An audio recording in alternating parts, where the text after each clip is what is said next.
This is the public display portion of the Connor Museum, and this is the piece of the museum that school groups come to and that you could visit if you wanted to see the museum. Where we are putting a lot of our efforts for the Connor Museum these days is to try and expand the educational experience for the visitors and let them really come away with not only having seen some cool animals, but also having learned some new things about them. And so we're upgrading a lot of our displays, and a lot of that work is being done with undergraduate volunteers. We rely very heavily on undergraduate students here at WSU to help us with the research collection, both in terms of specimen preparation and databasing all of the specimens and getting them online so that people can find them. But also, undergraduate students are helping us redesign these displays and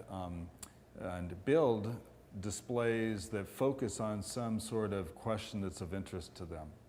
So for example, this display over here is a display that was put together by some students just last spring that shows the hazards of using lead shot and what lead shot do to the ecosystem by leading to lead poisoning in raptors and also in waterfowl. And we also have a new series of talks that we started last year that we're calling Museum Chats. And these Museum Chats are an effort to bring people in who are either doing research or who are interested in natural history in one way or another to talk about their research or their interests and why it's interesting. And so last year we had a very interesting talk on sort of the historical perspective on David Douglas, who is an early explorer in this region. We had another talk soon after that on extracting DNA from fossilized mastodons and mammoths and what that DNA could be used for and whether someday we may be able to actually go on and clone a mammoth.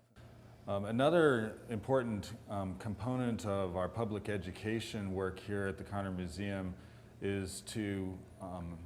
introduce the people in the Palouse, the people in the region here, to the kind of research that goes on campus, and not just research that uses the museum, but including that kind of research, but just what is modern day biological research all about, what kinds of questions we tackle, and how do we do that.